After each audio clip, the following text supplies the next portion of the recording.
Hey boys and girls, it's Miss Beard with your book for today. It's called King of the Playground. Just like we've done on the other books, I want you to think about, if somebody asks you, what is this book about, what would you say? Just in a couple of sentences. You're not going to tell them the whole story, the beginning, middle, and end. You're just going to give them a summary. Quick little few sentences, what is the book about? So you're thinking about that as I read to you today, and then you're going to send me a video of you telling me what is the book about. I'll remind you at the end what your assignment is, but listen to the book. You maybe want to watch the video again so that you know what the book is about, to give someone a summary. The King of the Playground.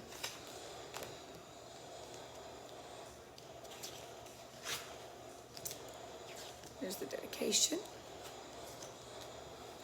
Kevin put on his Spider-Man t-shirt, his Batman underpants, and his jeans with the horseshoe on each pocket.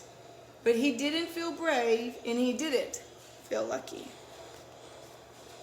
He walked up the street to the playground. He wanted to go down the slide head first, but if Sammy was there, he wouldn't go down at all. Too late, Sammy was there. "You can't come in," Sammy said. "I'm king of the playground." And he told Kevin what he would do if he saw him on the slide. That's not nice. Kevin went back home. His father was making soup.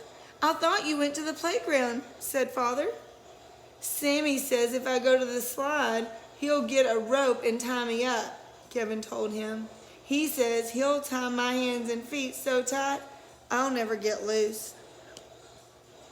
I bet Dad isn't happy about that. "Well," said Father, "really? What would you be doing while Sammy was tying you up? Just sitting there?"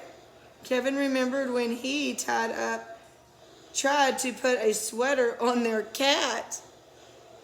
"I'll be kicking my feet," he said. "Right," said Dad. "That's one thing you could do." The next day, Kevin went to the playground and got as far as the swings. "You can't play here," yelled Sammy, running over. "I'm king of the swings." And he told Kevin what he would do if he saw him on the swings. Kevin went home and sat on the porch. Father was washing his car. "I thought you were going to the playground," Father called. Kevin shook his head. "Sammy says if I go on the swings, he'll dig a hole and put me in it. He says he'll dig a hole so deep I'll never get out." Father smiled a bit. "How long do you think it would take Sammy to dig that hole?" Kevin remembered he had helped his father dig holes for fence posts in the backyard. "A long time," he said. "And what would you be doing while Sammy was digging?" "I'd be kicking the dirt back in," said Kevin, and smiled a little too. "Right," said his dad. "That's one thing you could do." The next day, Kevin went to the playground and tried to climb the monkey bars. You can't play here. I'm king of the monkey bars," Sammy shouted, and told Kevin what he would do if he saw him there again. Kevin went home and climbed up the maple tree. His father was working in the garden. "I thought you were playing on the playground," said Father. "Sammy says if I climb the monkey bars, he'll come over to our house and nail all the doors and windows shut, and we'll be trapped forever. Ever." Kevin looked at his father, and they both started to laugh. "And while Sammy was nailing one door shut, we could walk out the other door," Kevin said. "Right," said Dad. The next morning, Kevin put on his Spider-Man t-shirt, his Batman underwear, and his jeans with the horseshoes on the pockets. He felt only a little bit brave and a little bit lucky. He walked up the street to the playground. Thump, thump, thump, thump went his heart. Sammy was sitting by himself in the sandbox. It was a big sandbox, but when Sammy was in it, nobody else wanted to play.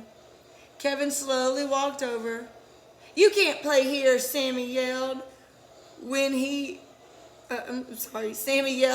saw him. "I'm king of the sandbox." Kevin put one foot in the box. Go home, Sammy yelled, even louder. If you try to play here, I'll put you in a cage with bears in it. Kevin put his other foot in the sandbox. Then I'll ride on their backs and teach them tricks, he said. Sammy stared. You can't, he yelled. They're wild bears.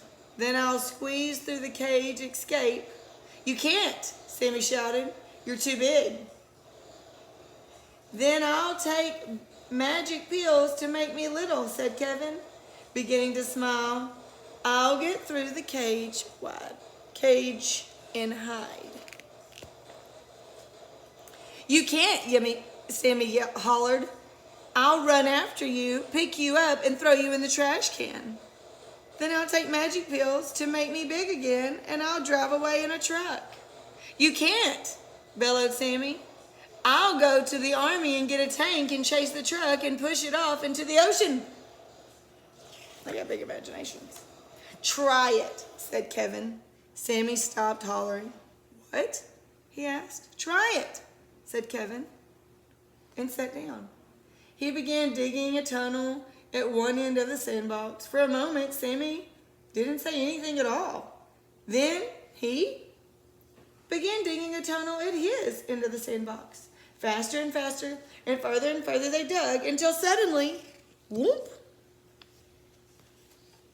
they bumped heads right in the middle. This time Kevin laughed out loud. He wasn't sure, but he thought maybe Sammy was smiling too.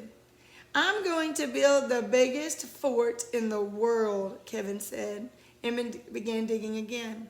Ha, said Sammy. It's got to have towers. It will, Kevin said. It's got to have drawbridges, said Sammy. It will, Kevin said. It's got to have a ditch all around it, said Sammy. It will, Kevin said. Help me build it. No, Sammy told him, but he did. Pretty good book. He thought he was the bully. He thought he was the playground king. He really just wanted friends, but he didn't know how to be nice. Man, I sure am glad that Kevin stood up for himself and was brave enough to say, no, I'll play in the sandbox if I want to. Just like I told you earlier this week, if someone's doing things that are mean to you or saying hateful things, it's okay to say, no, stop. I don't like that. Don't talk to me that way. Don't push me. Don't hit me. That's okay. You need to be nice to people too. So if you're the one that is the playground bully, playground king, maybe you need to think about how to use nice words and let people play and share. Everybody wants a friend. Everybody wants to play with somebody. So keep that in mind, whether it's somebody in your neighborhood, your brother or sister, or somebody at school or at the park. Okay, now, your assignment. Pretend that, let's see here, Miss Morris, the music teacher, says, the king of the playground, I want to read that book. What's it about? Send me a video so I can show Miss Morris and let her know what King of the Playground is all about.